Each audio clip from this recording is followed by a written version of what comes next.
Hey, it's good to have you here again today.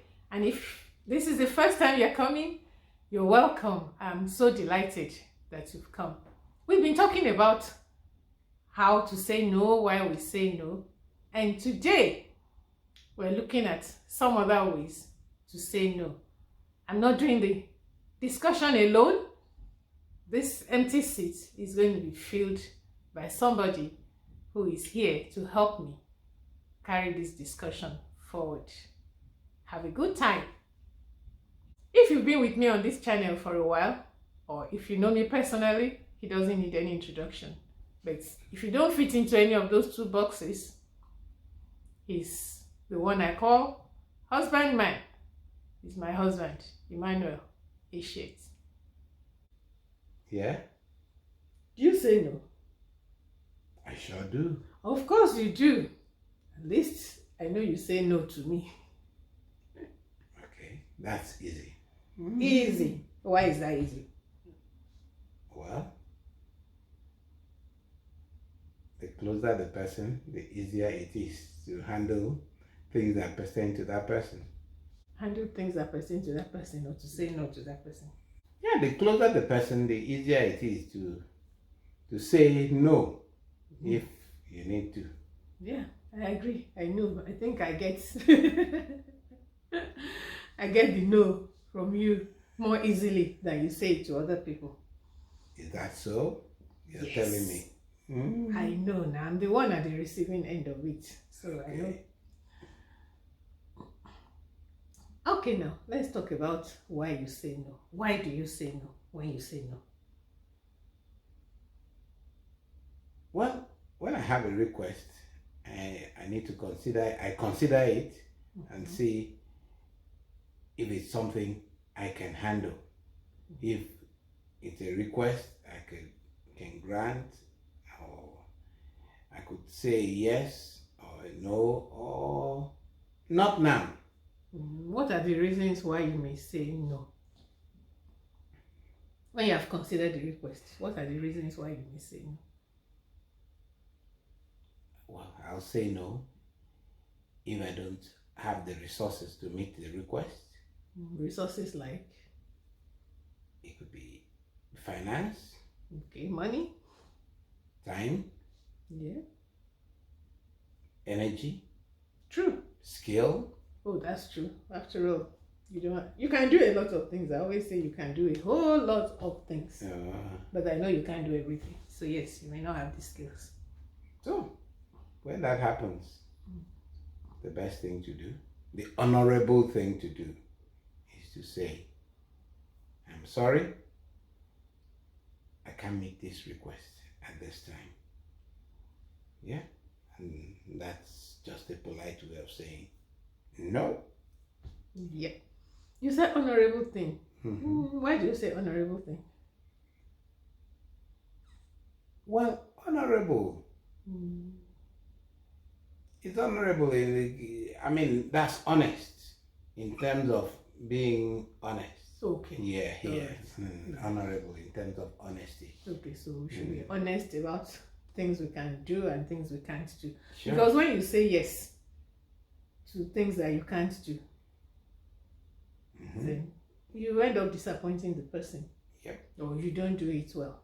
Yeah, so I agree with you. And you may not even do it at all. You just say yes and you move away and you don't do it. Or you do it, but you're grumbling inside. That is also dishonesty. It's true. It's true. Because if you're saying yes, but inside of you is a no, that's not honesty. Okay. So how do you pass on that message? Because I don't know, how easy is it? How do you pass on the message that I won't be able to do this for you? It's not. Passing on the message To the person. at times can be difficult. So you look for a careful way. I look for a careful way of saying no so as not to hurt the feelings of the person. I know no doesn't come easy, because also when some people say no to me, I may just feel bad, a little bit disappointed, and so on. So to be able to manage the disappointment, I will then tell the person, I care about you. You know, if it were possible, I will do this. But as it is, I can't do it. I say it in such a way that the person knows that I mean what I'm saying, and not that I'm just dismissing him or her without thinking. Yeah. So it's just to find a way of passing that care, showing the care. Yeah, that you really care for the person. Oh, sure. Yeah. And most of the time, if I can't, I will just say, well, one thing I can do is pray. Yeah, I know you to do that. Okay. I will pray, and then the other one I can do is check back to see how the person is faring, just to be sure that, well, it's okay. Yeah, I've seen you do that. Okay. Say, I'll pray for you. Sometimes you pray with the person, sometimes you pray for the person, maybe on your own, or other times you tell me, yeah, let's pray for this person. And I've also seen you check up on the person to say, well, though I couldn't meet that need, I just wanted to check if you've been able to do anything about it. Yeah. Not really in a way that you are giving the impression that you are now able to meet the need, No. but following up to say, how are you doing? How And are those you are doing? those are ways of expressing care. Sure. That though I said no, I really care about you, and you're always on my mind. I'm praying for you. I'm still thinking about you, and I hope that you get that need met. I think that's just the way, because it's not easy to say no and just dismiss the individual. Because well. we all have needs, and we have times that we make requests of others. Yeah, and you will want to respond to someone's need the way you would like others to respond to your needs. And that's... Yeah, and talking about that, how do you take no for an answer when people say no to you? Well, I've come to realize that when you make a request, someone has the choice to say yes or no. And so when I make a request, even to you, I expect you to tell me either a yes or a no. All the time? I'm not sure I get that impression all the time. Sometimes I think the impression I get is that you're expecting me to say yes. Well, I may be expecting you to say yes.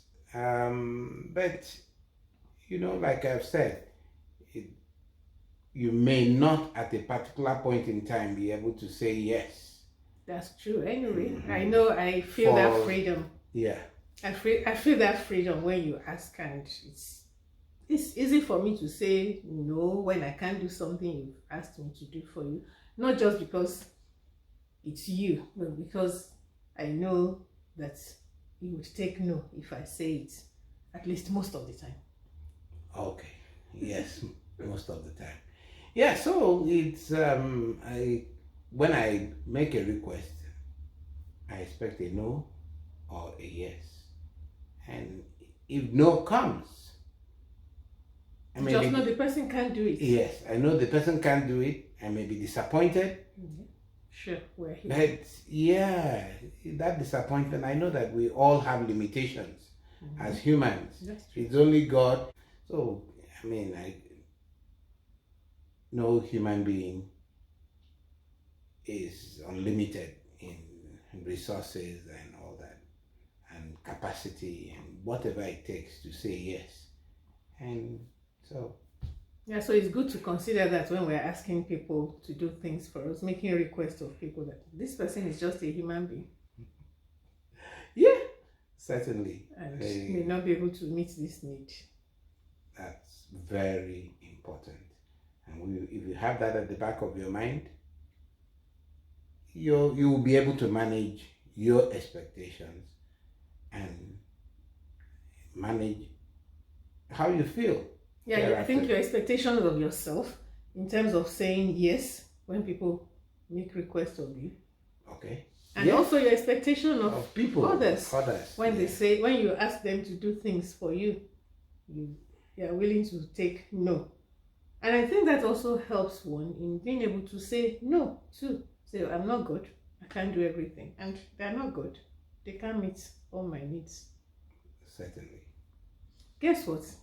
I think I know a reason why, guessing why you find it difficult to say no more than I find it.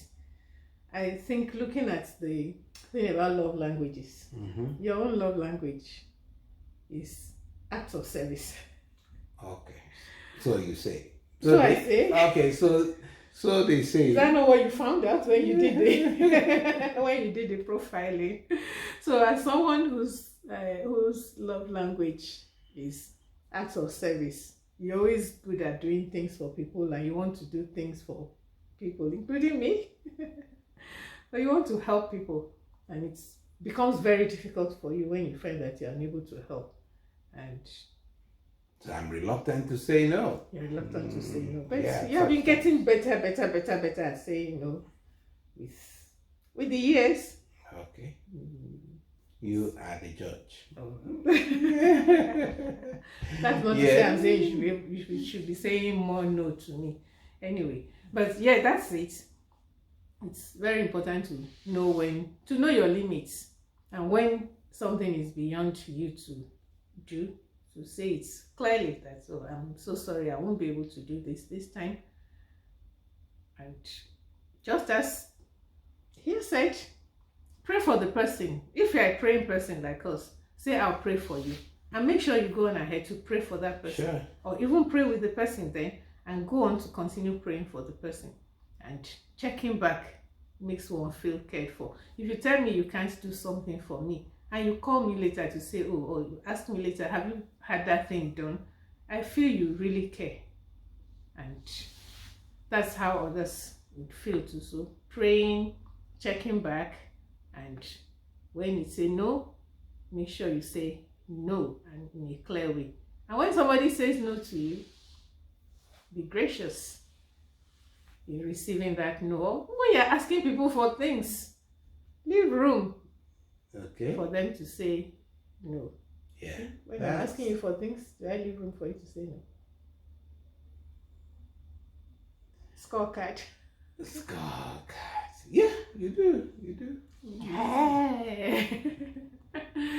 Thank you very much. Though there are times you pester me for it, just like for this video.